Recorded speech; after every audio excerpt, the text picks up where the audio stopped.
สบายดีต้นเดือน3ทุกคนได้เป็นยังไงทุกคนเทรดต้นเดือนนี้มีกำไรกันยูบอเขาเนาะซึ่งตุยบได้เทรดตั้งแต่วันที่28วันที่28มาเนาะของเดือน2 28แล้วก็วันที่1มาก็บ่ได้เทรดเลยและมื้อนี้ก็หากมีเวลาเข้าตลาดรอบแรกในเวลาที่23:11นาทีเดี๋ยวมาเบิ่งนะว่าจะเข้าตลาดได้บ่เริ่มต้นเดือน3นี่จะมีกำไรบอจะสามารถเก่งกำไรได้บอนะเดี๋ยวตุ้ยจะแบ่งงบประมาณเอามาเทรดตุ้ยจะแบ่งเอามาเด้อตุ้ยจะบอกเอามาเทรดเบิดเนาะเอาเอามาเท่าที่ยอมรับความเสี่ยงได้เอามาเท่าที่ยอมรับความเสี่ยงได้เดี๋ยวตุ้ยจะเอาเข้าสัก2,200เอาจงไว้ประมาณเทรดอยู่300เนาะเทรดอยู่300ในการเก่งกำไรในรอบนี้จะเอาบ่หลายเอาบ่หลายคือเอา 10% ของต้นทุนที่เอาออกมาเทรดเนาะแต่ละรอบหลักที่ในเดือน2ที่ก็เทรดเก็บ 10% มาเรื่อยๆเรื่อยๆเนาะของพอร์ตเก็บ 10% ของพอร์ตมาเรื่อยๆกันซึ่งว่ามันตอบโจทย์ในการมันเติบโตฉะนั้นเริ่มต้นเดือน3ก็จะเทรดคือกันคือกับเดือน2ที่ผ่านมาเดือน1เดือน2ก็เฮ็ดมาปฏิบัติมารู้สึกว่ามันโอเคมันตอบโจทย์ก็เลยว่าโอเคใช้แผนนี่ใช้กลยุทธ์นี่ในการเทรดในการเก็งกำไรไปมาเดี๋ยวมาเบิ่งกันเนาะในรอบนี้ว่าจะเก็งกำไรได้บ่ตอนนี้ราคาทองคำกับถามว่าขึ้นบ่ก็ขึ้นเนาะอยู่ที่ 5,200 5,200 5,300ถือว่าณตอนนี้ก็ถือว่าสงครามกับกำลังดุเดือดเลยโอเคไม่แหละตามไปที่ฟังซื้อนะในงบ300นี่ตุ้ยสามารถคูณเงินได้5ไม้พอได้5ไม้ได้ไม้แรกจะไป10ไม้2พัก15ไม้ที่3ก็คือ30ไม้ที่4ก็คืออยู่ที่80ไม้ที่5ก็คือจะอออินไปเลยมาเบิ่งเนาะ5ไม้ในการคูณเงินในการบริหารความเสี่ยงในงบ300ที่ค่อยบริหารวันนี้จะมีกำไรบ่ไม้แรกก็แหกโค้งไปเสียแล้วโอเคไม้แรกซิมไปผ่านบ่เป็นหยังแต่ในระหว่างนี้ของเราในจุดนี้ก็ชื่อว่ากราฟมันมีการปรับโตขึ้นได้ปรับฐานราคาขึ้นไปอยู่บ่ปึ๊บตีเส้นถึงหลายแล้วเราก็เริ่มเห็นว่ากราฟมันก็ปรับโตปรับฐานราคาขึ้นไปอยู่มาไม่นี่ไป12ไป15เมื่อกี้นี่ไป10ผักออเดอร์นี่ซื้ออีกครั้งนึงซื้ออีกครั้งนึงถ้าหากว่าแท่งตัวนี้ปิดแดงปุ๊บจะพิจารณาเนาะบัดนี้จะเริ่มไปที่แท่งเทียนสลับแต่ในจุดนี้คือยิงตามซื้อไปตามเทรนตามแนวโน้มของมันในปัจจุบันนี่คือมันพักดันราคาขึ้นใหม่แต่ถ้าว่ามันแท่งตัวนี้ปิดเป็นแดงปุ๊บนี่โอ้เขาจะเบิ่งไปในรูปแบบของตลาดที่มันลื่นสลับมาเบิ่งกันว่ามันจะปิดเป็นเขียวให้ตุ้ยได้บ่โอเคว่าจังไหนมานี่อึ๊บลงมาแดงช่วงท้ายโอเคบานี่เริ่มเขาเนาะกราฟมันสลับบานี่ได้เลยเบิ่งว่ากราฟมันอยู่ในรูปแบบของตลาดสลับเพราะมันสลับมานี่คือ4ไม้แล้ว4ไม้ในที่ผ่านมาสลับครับที่เขียนเอาท่าของมันตอนในจุดนี้ตุ้ยจะเล่นในรูปแบบของตลาดสลับปั๊บเงินไม้นี้ตุ้ยจะไปที่35เขียวดูแดงไม้นี้โอเคซื้อรอในช่วงท้ายเนาะราคาตามซื้อขึ้นไปเพราะอย่างจึงว่าซื้อมาเบิ้งก่อนเนาะในแท่งตัวนี้เนี่ยมันเป็นสีแดงฉะนั้นเราจะสวนมันไปเห็นบอลแท่งตัวนี้มันเป็นสีแดงที่เขียนว่าท่ามันเป็นสีแดงเราจะสวนมันเพราะในอดีตนี่ในอดีตที่ผ่านมารู้สึกว่ากราฟมันจะเล่นในรูปแบบของที่เขียนสลับเสียหลายกว่าฉะนั้นในไม้นี้ตุ้ยก็เลยตามสลับมานี่เบิ้งว่าจังใดโอเคนี่เห็นบ่ไม้แรกไม้แรกเขาจับจุดบ่ได้ไม้ที่2เขาลองว่าตลาดมันจะยังมีสลับบ่ปึ๊บไม้ที่2เขาเบิ่งแล้วว่ากราฟมันยังมีสลับไม้ที่3เขาจะตามมันไปใน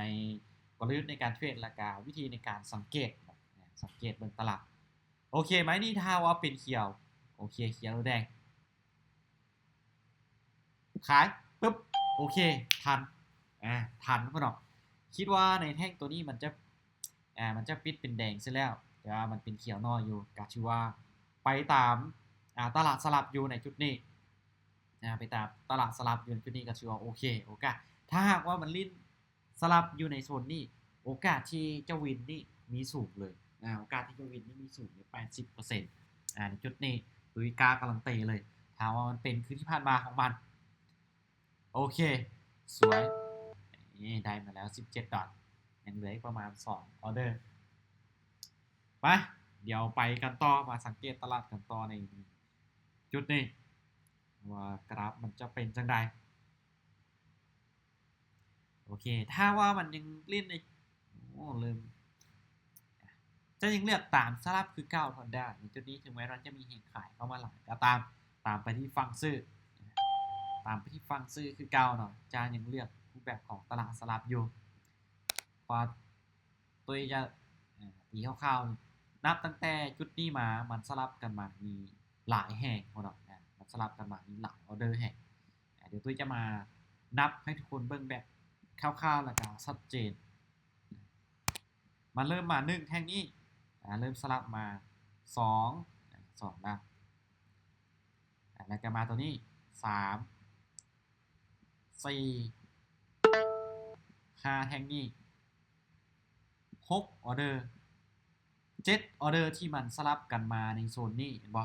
นะถ้าว่าเราบ่ได้สังเกตตลาดเบิ่งว่ามันนี่สลับบ่เพราะที่ผ่านมาเนาะในอดีต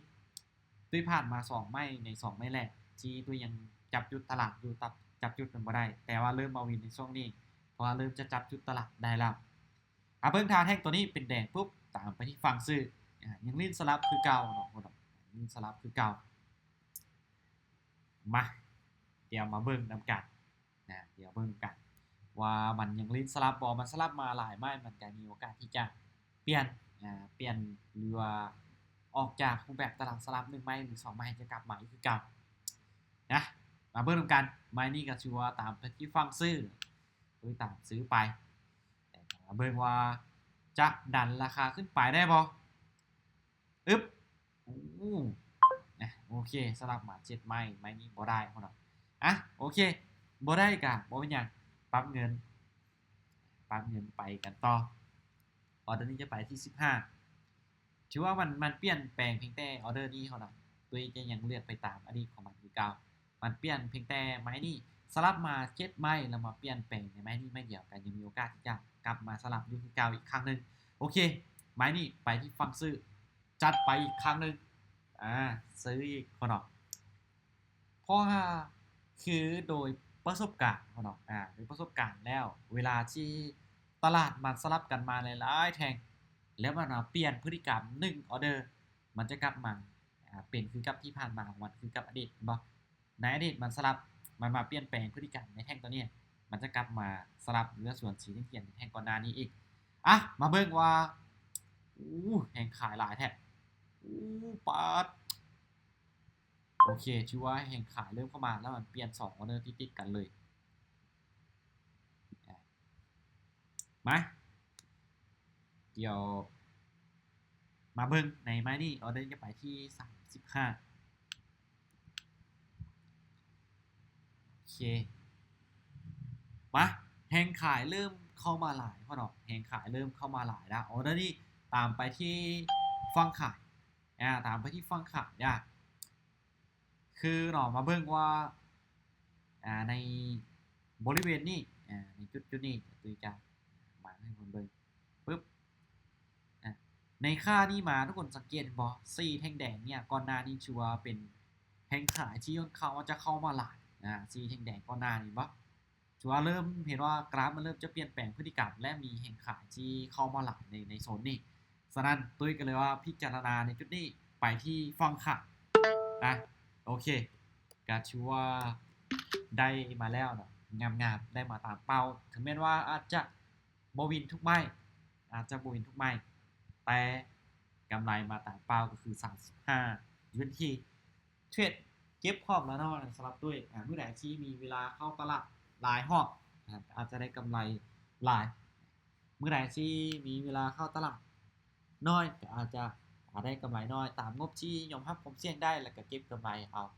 ตุ้ยก็พอใจเพราะด้วยการเทรดเก็บแบบนี้เพราะว่าอย่าง ถึงแม้ว่าได้น้อยแต่ระยะยาวคนเรามันจะเห็นให้พอร์ตของเราเติบโตและมีกำไรในระยะยาวใครที่เบิ่งตุ้ยตั้งแต่ปีนี้ที่ตุ้ยปรับเปลี่ยนกลยุทธ์มาตั้งแต่เดือน1เดือน2มาเลิกเห็นเลยว่าผล